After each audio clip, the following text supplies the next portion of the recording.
Olá amigos, como vão? Sejam todos muito bem-vindos a mais um Era Uma Vez. No vídeo de hoje nós vamos tratar de um conflito que envolve, de um lado, o senador pelo estado de São Paulo, José Serra, e o governador do mesmo estado, Geraldo Alckmin, e de outro, o diretório estadual do Partido dos Trabalhadores. Mais um conflito envolvendo a liberdade de expressão. Porque, como até o pirulito da Praça 7 sabe, políticos não gostam de ser criticados.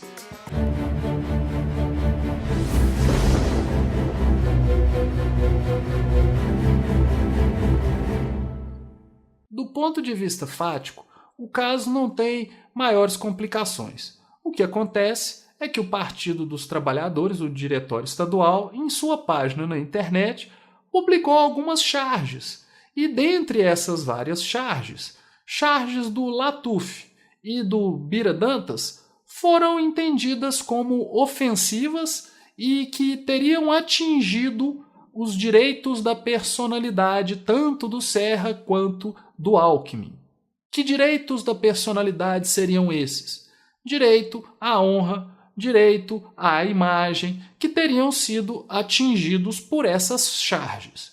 Do que se trata? Ora, em face de uma série de denúncias de corrupção, especialmente aquelas envolvendo o metrô de São Paulo, as charges trazem isso. Olha, eu vou fazer o que eu sempre faço aqui, eu vou colocar algumas dessas charges para que vocês possam avaliar por si mesmos do que se trata.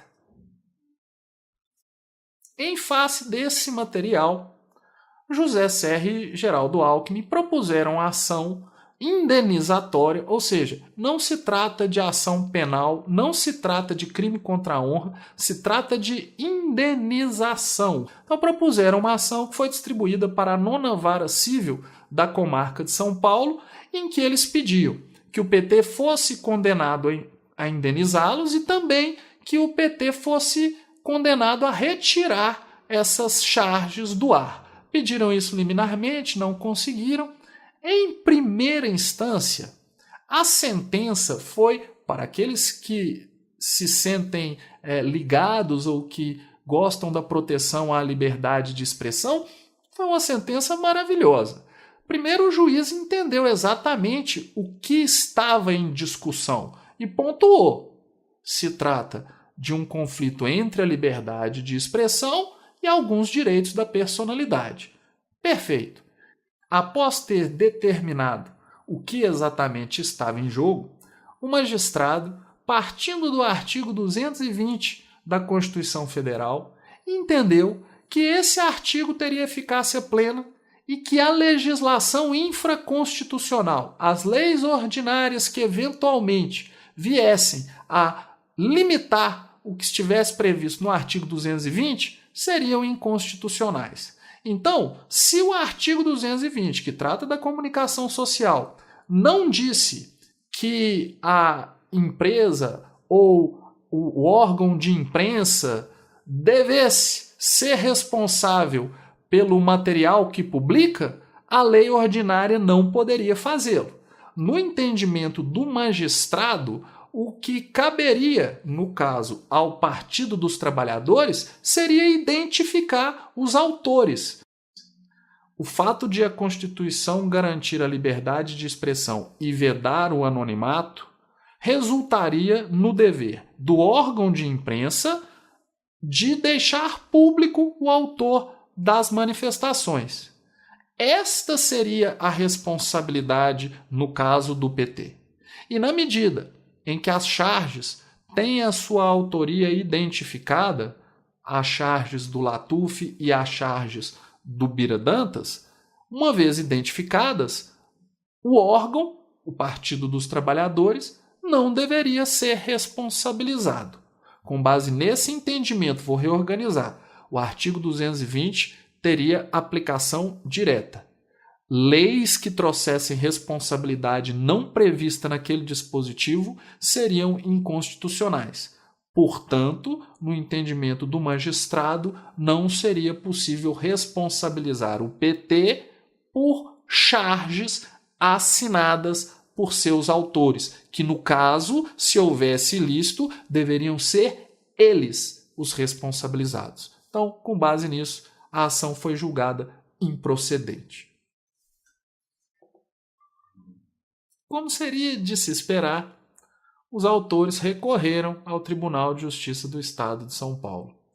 E o Tribunal de Justiça, no voto do relator, o primeiro ponto foi refutar a sentença no sentido de afirmar que tanto o órgão de imprensa, ou partido político, ou empresa que publica o material, quanto seus autores podem ser responsabilizados.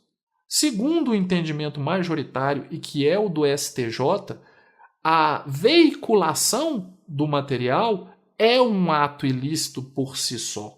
Então, veicular um material contrário a direito gera responsabilidade para o autor e também para a empresa jornalística. Então, disso talvez devêssemos pensar, não, então vai responsabilizar o Partido dos Trabalhadores nesse caso. Mas não, porque ao avaliar se o ato seria ilícito, ou seja, se as charges estariam extrapolando a liberdade de expressão, o tribunal entendeu aquilo que nós já temos visto seguidas vezes aqui no canal.